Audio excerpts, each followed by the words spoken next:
भाई दूज के शुभ अवसर पर आज बहनों ने बड़े ही स्नेह और श्रद्धा से भाइयों के लिए दाना मिष्ठान रखकर पूजन किया।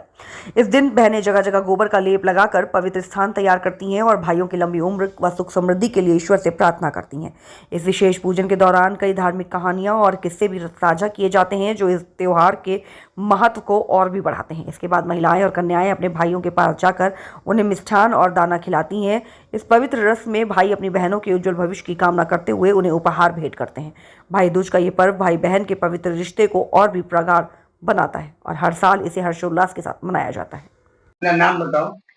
अ, मेरा नाम अनिशिता श्रीवास्तव है और आज के दिन हम लोग अन्नकूट की पूजा करते हैं और भाई दूज का पर्व बड़े हर्षोल्लास के साथ अपने सारी बहनों के साथ अपने भाइयों के लिए उनके उज्जवल भविष्य और उनकी लंबी आयु के लिए प्रार्थना करते हैं। और दिवाली की रात को जब हम लोग सारे पूजा कर लेते हैं तो दिवाली की जब रात्रि होती है उस दिन हम शुभ मिट्टी के घड़ियर में आपकी मिठाई रखते हैं, चने रखते हैं और लावा रखते हैं और वहाँ पे अपने भाई के लिए कामना करते हैं कि जो आज ये मिठाई रखे हैं दिवाली के दिन, वैसे ही हम अपने भाई के लिए अन्नकूट में इसकी पूजा करें। और जो परिवार के दूसरे दिन का दूज पड़ता है दैट इज़ भाई दूज, उस दिन हम लोग उस घड़ियर में रखे हुए मिठाई को और चने को ले जाकर के आँगन में गोबर से बने हुए रंगोली और गोवर्धन के स्वरूप को पूजते हैं और वहाँ पे चने को रख के कूटते हैं। और वो कूटा हुआ चना जो शुद्ध हो जाता है, उसको ले आकर के अपने भाई को देते हैं और वो 5 चनों को हम लोग उनको पानी के से पिलाते हैं और ये कामना करते हैं कि हमारे भाई का जो ये आयु है, जो उनकी वृद्धि है, वो उत्तरोत्तर होती रहे और धन्य-धान्य से वो संपन्न रहें। और ये परंपरा जो बहुत चिरकाल से चली आ रही है, आज ही के दिन जो यम महाराज हैं, वो अपनी बहन यमुना के घर जाके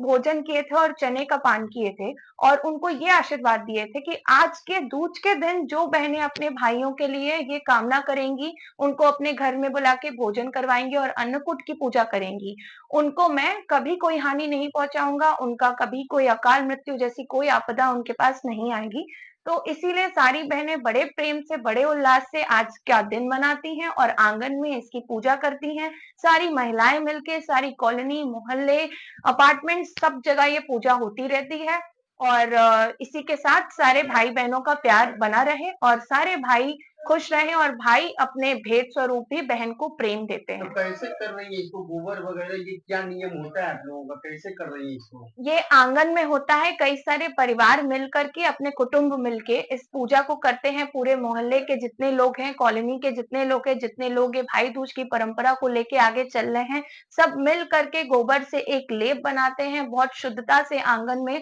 उसकी रंगोली बनाते हैं, उसमें गंगा माँ और गणेश जी और सबका वर्णन रहता है, सबकी रस्में रहती हैं, कई कहानियाँ, किस्से होते हैं, जो भाई-बहन के अटूट प्रेम संबंध को बहुत चिरकाल तक ले जाने की ये कहानियाँ रहती हैं। हर बहन वहाँ पे भाइयों को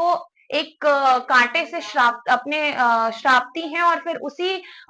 श्रापे हुए जुबान पे उसको दागती भी हैं कि उनको जिस जुबान से मैंने श्रापा है उसको मैं चोट भी पहुँचाऊँगी। तो ये प्यार है, ये एक परंपराएँ हैं जो काफ़ी टाइम से चली आ रही हैं और ये भारतीय परंपरा अपने बहन-भाई के प्रेम को बहुत अनूठा एक संबंध दिखाती हैं। तो ये सिर्फ़ एक पर्व नहीं है, ये एक बहुत बड़ा रिचुअल है जो भाई-बहन के प्यार को, उनके संबंध को बहुत अटूट बनाता है।